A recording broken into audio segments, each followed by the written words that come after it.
welcome our newest NOFA board member and the representative of the Cooperative 518 Community Farm, Alec Gioseffi.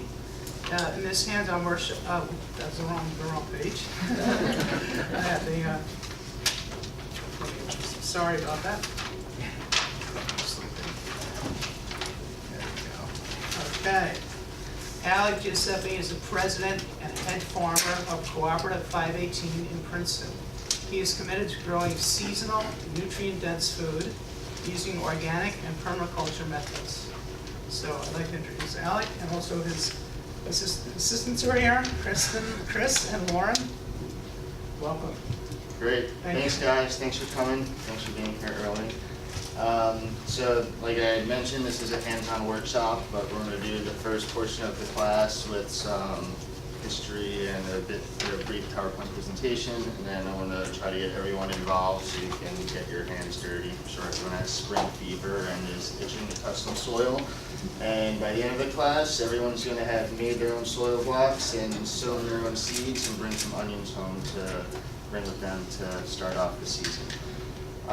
So just before I start, out of curiosity, who here is a farmer that farms more than an acre? Anyone? One guy. All right. And most of us are gardeners? Okay. All right. That's what I think. All right. Cool. So, oops. Up there. Okay. So who am I? As we said, my name is Alec Gioseffi. I was born and raised right outside of Princeton, New Jersey. I attended Rutgers University. My major was actually in visual arts, with a concentration in photography, and I minored in agricultural ecology and art history. As a kid, I grew up in the kitchen at like 3 years old with a big family. I was helping grandma make food, and food was just was a huge passion of mine at a very early age. And then as soon as I was able to work in a kitchen when I was 15 and got working papers, I started working in the food industry. And all through college, I worked as a line cook for about 6 years, and then that led me to working at a restaurant called NOFA in Princeton, where I was working in the kitchen, and then the restaurant group had a 2-acre farm, and then I ended up managing their farm for a year, and then we kind of very serendipitously found our own property, and then we started our own farm in 2013. So Cooperative 518, we're just going into our 3rd season now. Our whole site is 9.2 acres. We have about 2.5 acres in annual production in acre and perennial agriculture that we're slowly establishing. This year we're going to have the biggest addition to that. We're planting like 30 different varieties of berries, nuts, strawberries, and some fruit trees, and vines and kiwis and all that type of stuff. We have 2.5 acres in woodland, half of which we raise our pigs in the woods, and the other half is managed by a forager that's involved in our project, where we're kind of balancing the ecosystem in 2 different methods, one using animals and one just kind of leaving it alone and observing. We also have 2 acres of silvopasture. Silvopasture is when you're incorporating moving your livestock through a perennial system. So when we moved onto the property, originally it was a Christmas tree farm, and then now we have a bunch of Douglas firs that were never harvested and are 20 to 30 feet tall. So from a permaculture perspective, we're using that as our established canopy, and a lot of livestock like shade. They don't like to be out in the middle of the field all the time, so we're using the animals to go through there and turn that into a system. We're eventually going to plant berries and flowers and things like that to turn it into a balanced little ecological system that's within the whole farm system. So what our farm does is we're mainly a CSA farm. We do retail on site. For the first 2 years, we had a farm store that was just open on the weekends, just pretty much like a pop-up tent. And this year we're building a permanent farm store structure on the farm that will be open 5 days a week, so it gives people a little bit more flexibility with their schedules. And we're also networking with a lot of other local farmers in the community where we could have their products come in. So if we maybe don't have kale for 2 weeks, I can get kale from a farmer that's down the street, and we can work together to make sure that we have a full variety of things available to our customers in the community. So we have a pretty diversified operation on such a small piece of land. We have production of vegetables, which are our annuals. Last year we grew 42 varieties of tomatoes, just to give an example. So we're growing multiple varieties of each species.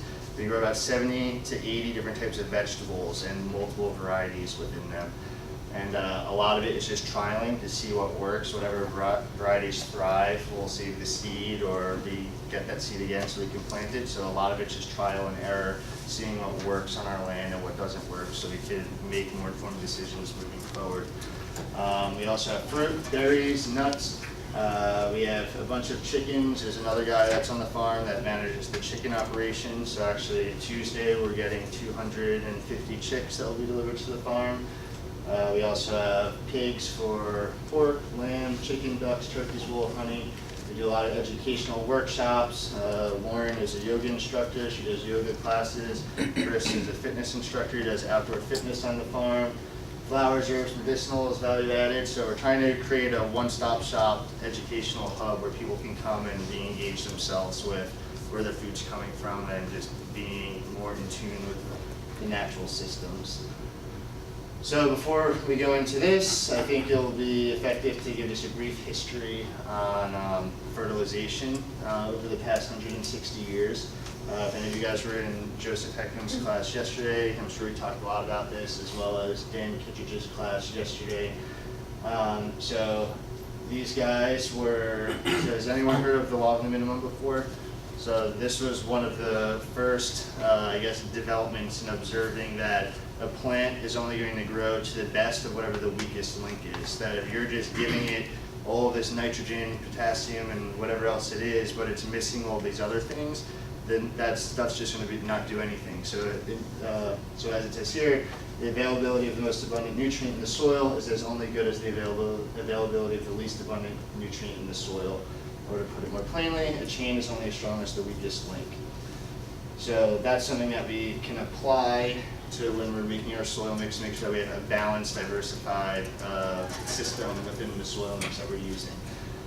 So after that, we have another German agricultural physiological chemist, and he was taking all the theories that came from these previous guys and was saying, well, plants need more than just nitrogen, potassium, and phosphorus, and supplying only 3 elements of anything is unnatural. There's nowhere in a sound ecological natural system where something's just giving something one of something, kind of like in monoculture, how we don't see that in nature.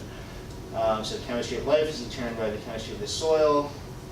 And then this is 4 statements that he made. So all of this was going on when industrialized chemical fertilizers were coming into place around the time of like before World War I and World War II and all this stuff. So it says, number 1, it poisons the soil, destroying beneficial soil bacteria, earthworks, and humus. 2, it creates unhealthy, unbalanced, mineral-deficient plants, lacking resistance to disease and insect pests, thus leading to the spraying menace of an effort to preserve these defective specimens. 3, it leads to diseases among animals and men who feed on these abnormal plants and their products. 4, it leads to a tremendous expense to the farmer because chemical fertilizers, being extremely soluble, are quickly washed from the soil by rainfall and needs constant replacement. Powdered rocks, which is what we're going to get into, on the other hand, being less soluble, are not easily washed from the soil, and they stay in the soil and have minerals available over a long period of time as the microbiology in the soil breaks everything down.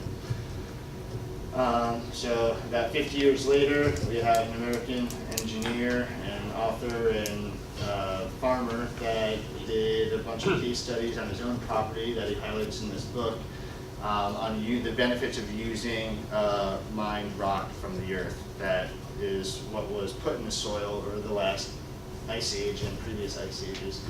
So the application of rock dust mimics and expedites the dispersance of rock-based minerals that occurs naturally during the receding of glaciers during the periods between the ice ages.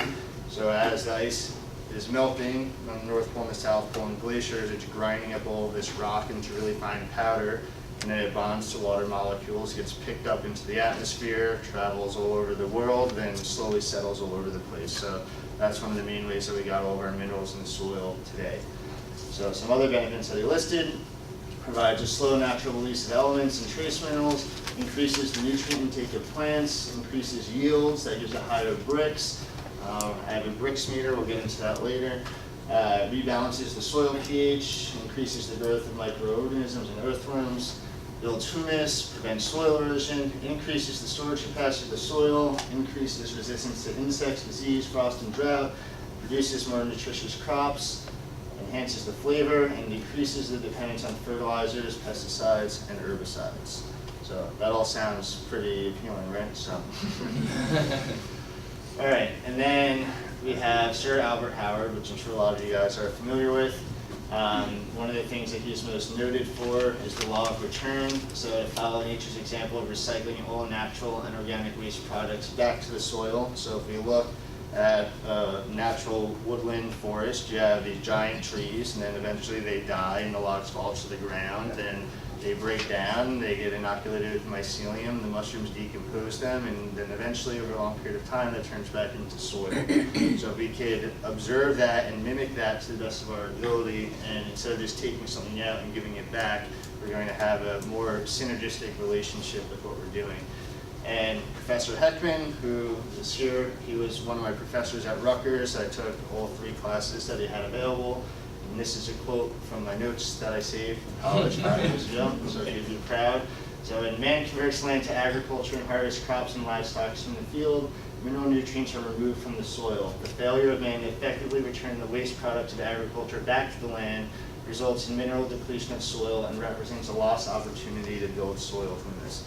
So even we have to remember ourselves when we're going out in our backyard and harvesting our kale and arugula, all of those minerals are going into our system, but we're taking them from the soil. So we want to make sure that we're balancing something out, that whatever we're taking, even when we're ingesting it in our own bodies, we're giving it back in some way. So you always want to have a balance of give and take in order to have a naturally balanced system.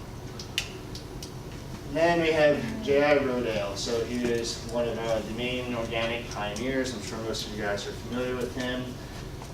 So these are some important quotes that I'd like to share. So the first one is very optimistic. So one of these days the public is going to wake up and will pay for eggs, meat, and vegetables according to how they were produced. A sustainable premium will be paid for high quality products such as those raised by the organic method.